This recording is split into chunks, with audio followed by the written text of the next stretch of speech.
አመሰግናለሁ መስከረም። ክቡራን ተመልካቾች እንደምን አመሻችሁ። የዕለቱን የአሻም ቢዝነስና ምጣኔ ሀብት ዜናዎች ከዚህ እንደሚከተለው ወደ እናንተ ማድረስ ጀምራለሁ። በቅድሚያም የውጭ ሀገራት ገንዘብ ምንዛሬ ተመናቸውን እንዲሁም የዕለቱን የወርቅና የዕለቱን የነዳጅ ዋጋ እንከታተል።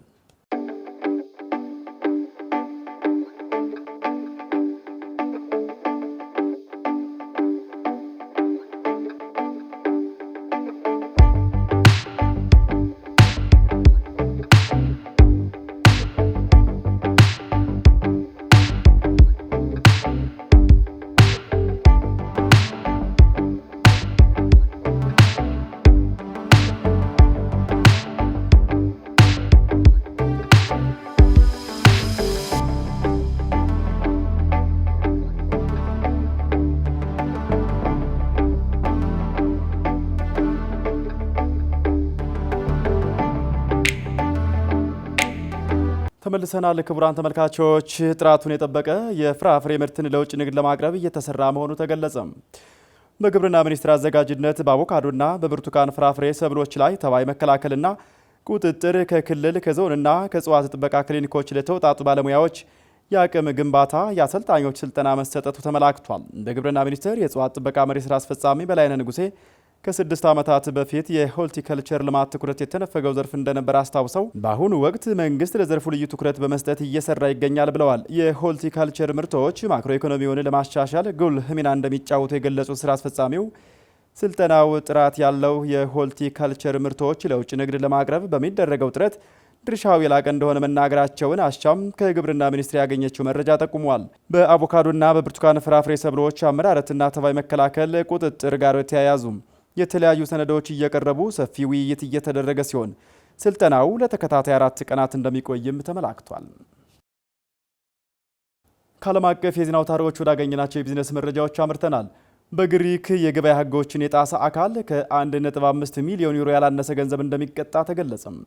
ግሪክ በትላልቅ ገበያዎች ላይ ከዋጋ ጋር የተገናኙ አዲስ ሕግ ይፋ ማድረጓ የተነገረ ሲሆን ይኸውን ሕግ የጣሰ አካል ከ1.5 ሚሊዮን ዩሮ በላይ ገንዘብ እቀጣለሁ ማለቷን ዘገባዎች ጠቁመዋል።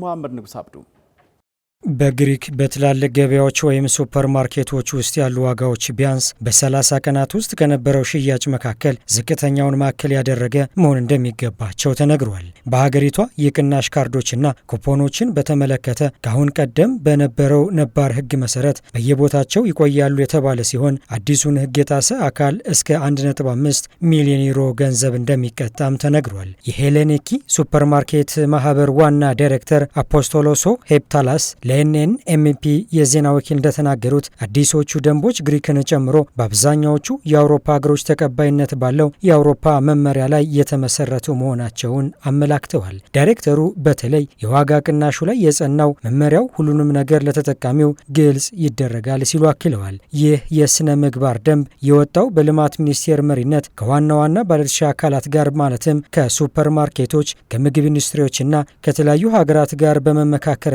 ለወራት የተካሄደውን ምክክር ተከትሎ ስለመሆኑም ተጠቁሟል። ከ10 ቀናት በኋላ ለገበያው አዲሱን ደንብ ለማሳወቅና በሰፊው ለማስተዋወቅ እንደሚሰራም ተነግሯል። ባለስልጣናቶቹና የሱፐር ማርኬቱ ባለቤቶች አዲሱን የቅናሽ ማሳያ ሕግ የሚያከብሩ መሆናቸውን ለማረጋገጥ መጋቢት 17 ቀን ምርመራ እንደሚጀመርም ዘገባው ጠቅሷል። ዘገባው አክሎም ይህ ተነሳሽነት ሸማቾች ለሚገዟቸው ሸቀጦች ዋጋቸውን እንዲያወዳድሩ፣ አሳሳች ማስታወቂያዎችን እንዲያስወግዱና ፍትሐዊ ውድድርን እንዲያበረታቱ ያደርጋል ብሏል። በቶቪማ የታተመው ከሰርካና ግሪክ የተገኘ መረጃ እንደሚያሳየው የሱፐር ማርኬት ሽግሽጉ በ2024 የመጀመሪያዎቹ 11 ወራት በ3.1 በመቶ ማደጉም ተጠቅሷል። ምንም እንኳን የዋጋ ግሽበት ቢኖርም አጠቃላይ የሱፐር ማርኬት ሽያጮች በ2025 ከ3 በመቶ የበለጠ እንደማያድግ ግምቶች ተቀምጠዋል። እንደ አውሮፓውያን አቆጣጠር በ2024 የግል መለያ ምርቶች የገበያ ድርሻ ወደ 26.7 በመቶ ጨምሯል የተባለ ሲሆን ማስታወቂያዎችን ደግሞ 25.5 በመቶ እድገት አሳይተዋል ተብሏል። የምግብ ሽያጭ የ4.1 በመቶ ትርፍ ማስመዝገባቸውና የጽዳት ምርቶች ደግሞ የ0.4 በመቶ ሽያጭ መቀነሳቸው በዘገባው ተመላክቷል። ዝርዝር ዘገባውን ስናዘጋጅ ሮይተርስንና ኢሮፒያን ሱፐር ማርኬት መጋዘን ይፋዊ ገጽን በዋቢ ምንጭነት ተጠቅመናል። ወርቅ፣ ኮኮዋና ዘይት የጋናን አጠቃላይ ኤክስፖርት 83.4 በመቶ እንደሚሸፍኑ ተገለጸ።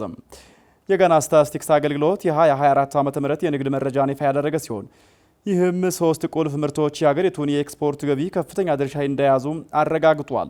ወርቅ፣ ማዕድን፣ ነዳጆችና ዘይቶች፣ የኮኮዋ ባቄላና ምርቶች በአጠቃላይ 83.4 በመቶ ወደ ውጭ የሚላኩ ምርቶች ሲሆኑ ይህም ለጋና ኢኮኖሚ እድገት ትልቅ አስተዋጽኦ አበርክተዋል መባሉን ቢዝነስ ጋና ዘግቧል።